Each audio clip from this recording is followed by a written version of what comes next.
बड़े भाई उमर ने क्यों पढ़ाई अबान के जनाजे की नमाज। जब अबान को दफनाकर वापस जेल गए अली और उमर तो क्या कहा, बुआ और भाई का रो रो कर हुआ बुरा हाल। जैसे अतीक अहमद सर पर पगड़ी बांध कर चलते थे, अतीक के दोनों बेटे अली और उमर उसी अंदाज में छोटे भाई के जनाजे में शामिल होने के लिए आए। दोनों अपने सिर पर पिता की तरह पगड़ी बांधे हुए थे और हजारों का जन सैलाब अबान के जनाजे में उमड़ कर आया था। लेकिन जब अली और उमर वापस जेल गए तो उन्होंने अपने बाहर इकलौते बचे भाई एहजम से ऐसा क्या कहा जिसके बाद रो रो कर बुरा हाल हुआ। वहाँ सारे मौलवी मौलाना मौजूद थे, लेकिन इसके बाद भी बड़े भाई उमर ने ही अपने छोटे भाई के जनाजे की नमाज क्यों पढ़ाई। अबान के जनाजे की वो कौन सी 4 तस्वीरें हैं जिन्हें देखकर हर कोई हैरान है। सबसे पहले बात करते हैं उमर ने अपने भाई के जनाजे की नमाज क्यों पढ़ाई। अबान के जनाजे में शामिल होने के लिए अली झांसी जेल से आया था और लखनऊ से पुलिस उमर को लेकर आई थी। दोनों भाइयों को एक ही टाइम पर वैन से बाहर निकाला गया। दोनों भाई आमने सामने आते ही गले लगकर रोने लगे। अली ने काला कुर्ता पहना था, सिर पर बड़ा रुमाल बांधा था और कंधे पर सफेद अंगोछा रखा था, जबकि उसके बड़े भाई उमर ने सिर पर सफेद पगड़ी बांधी हुई थी। अतीक अहमद भी सिर पर रुमाल और सफेद गमछे को पगड़ी की तरह बांधा करते थे। अली उमर वैन से उतरे तो छोटा भाई एहजम दोनों को गले लग गया और फिर तीनों भाई मिलकर रोते रहे। इसके बाद जब अबान के जनाजे की नमाज की तैयारी हुई, कसारी मसारी कब्रिस्तान में कई मौलाना और मौलवी मौजूद थे।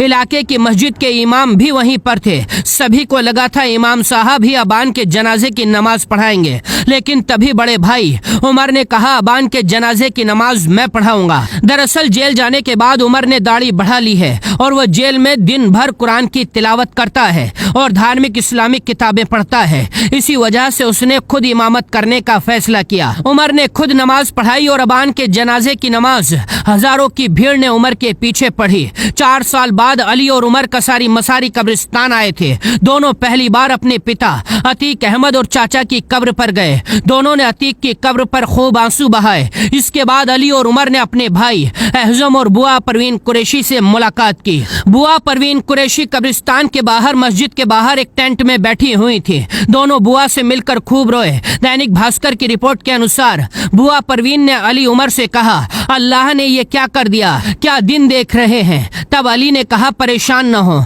इंशाअल्लाह सब ठीक होगा। बुआ और भतीजे की घंटे भर बातचीत चली, लेकिन जब वापस जाने का वक्त हुआ तो उमर ने अपने बाहर इकलौते बच्चे भाई एहजम को बड़ी सीख दी। उमर ने एहजम से कहा अब बार बार जेल आने की जरूरत नहीं है, तुम्हें पूरे परिवार को संभालना है। और इसके बाद दोनों अली और उमर अपनी अपनी पुलिस वैन में सवार होकर झांसी और लखनऊ जेल के लिए रवाना हो गए। रात में ही पुलिस दोनों को लेकर निकल गई थी। पूरी सुरक्षा के बीच दोनों को रात में जेल पहुंचा दिया गया। दैनिक भास्कर के मुताबिक अबान ने झांसी जेल पहुंचने से पहले एक दरोगा से फोन कर कहा था मैं अली भाई से मुलाकात करने के लिए आ रहा हूं, 10 मिनट लेट हो गया हूं। लेकिन इसके कुछ ही मिनटों बाद अबान हादसे का शिकार हो गया और किस्मत ने ऐसा खेल खेला, जेल में बंद अली को ही अपने भाई के जनाजे में जाना पड़ा। Bureau report.